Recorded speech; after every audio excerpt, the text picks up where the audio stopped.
O discurso dominante na grande mídia, no show business e nas universidades dos Estados Unidos é hoje tão francamente anti-americano que só em detalhes de estilo, se tanto, é possível distingui-lo das campanhas de difamação empreendidas pela URSS nos anos 50 e 60.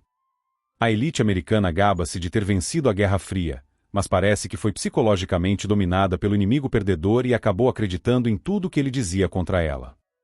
A vingança póstuma dos soviéticos brilha nas páginas do New York Times, no horário nobre da CBS, nos filmes de Michael Moore e George Clooney com um esplendor que nem Willy Musenber, o gênio da desinformação comunista, jamais teria ousado sonhar. O que quer que se diga contra o governo americano, contra os militares americanos, contra a cultura americana parece hoje gozar de credibilidade automática, além de poder ser gritado desde o alto dos telhados sem o menor temor de uma resposta exasperada, ao passo que toda palavra pró-americana tem de vir cercada de precauções politicamente corretas, por medo de represálias infalíveis e ruidosas, se não de um processo judicial. Acompanhar o debate político americano é confirmar diariamente o sentido profético do verso de William Butler Yeats. The best lack all conviction, while the worst are full of passionate intensity. Algo mudou radicalmente no coração da América na segunda metade do século XX, e mudou exatamente no sentido em que os mais odientos inimigos do país teriam desejado que mudasse. Como isso foi possível? Os agentes da mudança querem fazer-nos crer que foi tudo um processo espontâneo, natural e inevitável, dando ao curso da transformação a autoridade de uma lei histórica impessoal que só a tacanhice reacionária ousaria contestar. Mas há tempos já compreendi que leis históricas impessoais são quase sempre mera camuflagem de ações humanas que desejariam passar despercebidas para que seus efeitos se recubram de uma aura de mistério divino. A mudança que debilitou a alma americana foi precipitada por 3 grandes e bem-sucedidas operações de desinformação que, por serem lançadas desde Washington e não desde Moscou, conseguiram enganar a nação inteira e forjar um novo senso comum, no sentido gramsciano do termo, a cuja influência nem os mais conservadores e patriotas escapam por inteiro. Nas 3 ocasiões, as mentiras cuidadosamente elaboradas pelo próprio governo para lançar sobre os Estados Unidos a culpa pelas ações maliciosas de seus inimigos não só se tornaram verdade oficial, até hoje repetida uniformemente pela mídia e pelo sistema de ensino, mas se propagaram pelo mundo, criando a imagem monstruosamente deformada que hoje alimenta e legitima o ódio anti-americano por toda parte.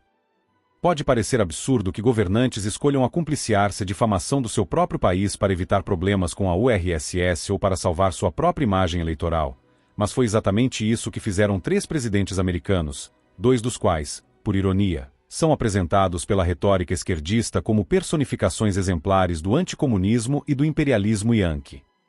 As 3 operações foram concebidas nas altas esferas do Partido Democrata, mas pelo menos uma delas com intensa colaboração republicana. 3 livros recentemente publicados, um dos quais já comentei aqui e o outro mencionei de passagem, Velições da Guerra Fria e Autoridade Religiosa do Mal, revelam por fim o que se passou por trás do palco nessas ocasiões. As incríveis maquinações de políticos e jornalistas que por interesses imediatistas não hesitaram em favorecer o inimigo e legar às gerações seguintes um país cada vez mais enfraquecido moralmente. O primeiro desses episódios foi a operação montada pela administração Harry Truman, e prosseguida fielmente por Eisenhower, para negar ou dissimular a presença maciça de agentes soviéticos em altos postos do governo americano, especialmente no Departamento de Estado, bem como em funções técnicas e administrativas onde tinham acesso a informações secretas de natureza militar. A história é contada com detalhes e extensa documentação por M. Stanton Evans em Blacklisted by History. The Untold Story of Senator Joseph McCarthy and His Fight Against America's Enemies. New York, Crown Forum 2007. Enquanto vocês não leem o livro, podem ouvir um bom resumo feito pelo autor na Heritage Foundation, com comentário de Herbert Homerstein, ele próprio responsável por importantes pesquisas sobre infiltração soviética nos Estados Unidos, vê Blacklisted by History, The Untold Story of Senator Joe McCarthy. Para fazer uma ideia dos riscos estratégicos envolvidos na situação, basta saber que praticamente toda a orientação da política norte-americana na China durante a Revolução Comunista foi decidida com base em relatórios forjados por agentes soviéticos infiltrados no serviço diplomático americano em Beijing. Mediante falsificações prodigiosas, esses agentes conseguiram persuadir o governo de Washington a sonegar ajuda a seu aliado Chiang Kai-shek e a apoiar as tropas comunistas de Mao Zedong, que sem isso jamais teriam conseguido derrubar o governo chinês e instaurar a mais sangrenta das ditaduras genocidas que o mundo já conheceu. O embaixador americano Patrick Harley percebeu a trama e avisou Washington em tempo, mas suas mensagens foram desprezadas. Sentindo-se insultado, Harley pediu demissão, sendo substituído pelo general George Marshall, que acreditava naqueles relatórios como se fossem evangelhos revelados. Marshall não era pró-comunista, evidentemente, mas se o seu procedimento no caso não foi um exemplo claro daquilo que Eric Voegelin chamava de estupidez criminosa, não sei o que mais possa se enquadrar nessa classificação.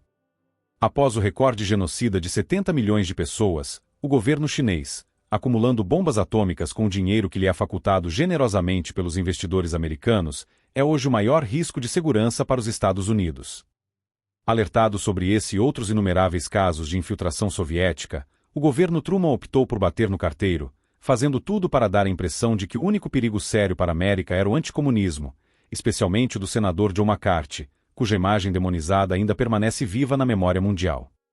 Para obter esse resultado, a tropa de choque de Harry Truman não hesitou em dar sumiço a documentos essenciais que, só agora revelados, mostram que em substância todas as acusações lançadas por McCarthy eram verdadeiras e até modestas, em comparação com as dimensões reais do problema. Além de sonegar provas e proteger-se por trás de testemunhos falsos, o governo Truman, em vez de afastar os suspeitos, preferiu apadrinhar suas carreiras, permitindo que subissem na hierarquia e continuassem prestando serviços à ditadura soviética com dinheiro dos contribuintes americanos. Toda uma cultura de antimacartismo que se espalhou pelos livros didáticos, pelo cinema e pelo jornalismo teve origem nesse empreendimento de falsificação proposital. As consequências disso prolongam-se até hoje, fazendo com que os americanos, arrependidos de pecados que jamais cometeram contra os comunistas, sintam mais pavor ante a possibilidade de um retorno à era McCarthy do que ante de um ataque conjugado de generais chineses e radicais islâmicos. O segundo episódio da série veio quando Lee Harvey Oswald matou o presidente John F. Kennedy em 22 de novembro de 1963.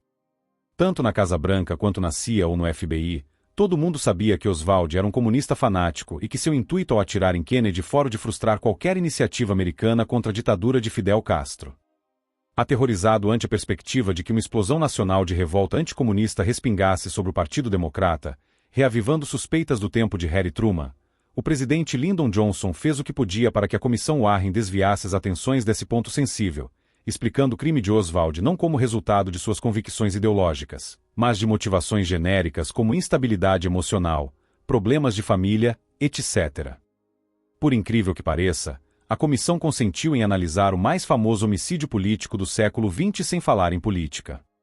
Vindo em socorro do presidente, a mídia chique e os intelectuais iluminados produziram então uma caudalosa literatura de pretensões pseudo-sociológicas, que lançava a culpa do delito sobre a cultura americana de violência e outras generalidades ocas que, no acerto final, eram debitadas na conta dos conservadores. O discurso anti-americanista da New Left, que então começava a ganhar algum destaque, recebeu assim um poderoso apoio vindo do próprio governo de Washington contra o qual ele voltava sua histérica eloquência. Esse discurso acabou por se incorporar no senso comum, ao ponto de que hoje é repetido rotineiramente pela grande mídia sem que ninguém note nisso nada de estranho. O livro que descreve essa imensa mutação psicológica que nasceu nas altas esferas de Washington e se propagou por toda a cultura americana é Camelot and the Cultural Revolution. How the Assassination of John F. Kennedy Shattered American Liberalism, de James Pearson, New York, Encounter Books, 2007. O mais irônico em tudo isso é que, se Lee Oswald, convertido ao comunismo desde a adolescência, não podia de maneira alguma ser considerado representativo das correntes reacionárias supostamente responsáveis pela violência americana que o teria induzido ao homicídio, muito menos poderia ser o fanático palestino Siram Bishara Sira, que em 1968 assassinou o irmão do ex-presidente, Robert Kennedy.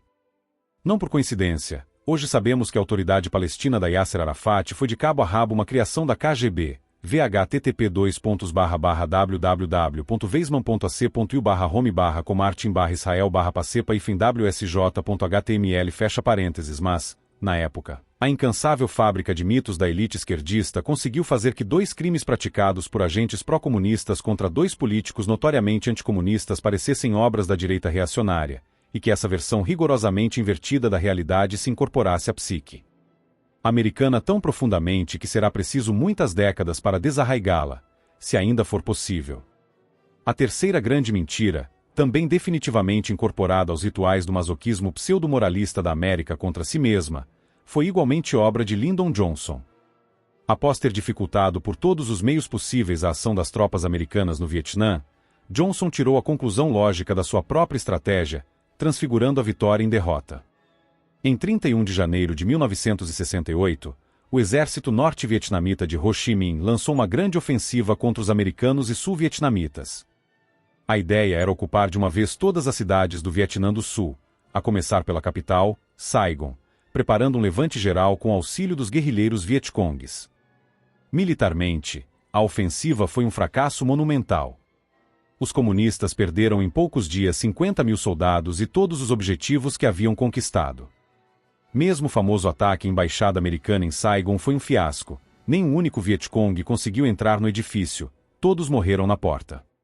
Como, no entanto, o exército americano, procedendo segundo a norma de praxe nessas ocasiões, retirasse velozmente os funcionários civis por meio de helicópteros colocados no topo da embaixada, as imagens da retirada foram exibidas pela TV americana como provas de pânico geral e indício certo da derrota iminente do Vietnã do Sul. Quando o presidente Johnson viu essas cenas assim interpretadas pelo veterano comentarista de TV Walter Cronkite, ponderou: se perdi o Cronkite, perdi a nação. O comandante norte-vietnamita, General Giap, deu-lhe toda a razão, ao admitir que sua principal arma contra o Vietnã do Sul tinha sido a mídia americana. Endossando a lenda da derrota americana, Johnson impôs a seu país uma humilhação que a mídia elegante e a intelectualidade tagarela não cessaram de celebrar desde então como um castigo justo imposto ao povo reacionário, fanático e violento que perseguira inocentes na era McCarthy e assassinara 2 Kennedys. Só agora, com o primeiro volume do livro consagrado pelo historiador Mark Moyar à Guerra do Vietnã, a realidade da vitória artificialmente travestida em derrota começa a aparecer. Liam Triumph Forsaken. The Vietnam War 1954 to 1964, Cambridge University Press, 2006. Nenhum outro país do mundo teve tantos traidores por milha quadrada quanto os Estados Unidos. Toda a mitologia anti-americana que circula no mundo originou-se em Washington e Nova York, com nada mais que leves empurrões iniciais da KGB. Como os Estados Unidos conseguiram sobreviver a tão graves mentiras lançadas contra o país por seus próprios governantes e por seus mais destacados líderes intelectuais, eis algo que só pode ser explicado pela obstinada permanência residual do apego popular às tradições americanas. É verdade que nós, brasileiros, não precisamos vir à América do Norte para conhecer um povo bom governado por trapaceiros. Mas a pergunta que não me sai da cabeça é se os trapaceiros de Brasília teriam subido tão alto sem a ajuda dos de Washington.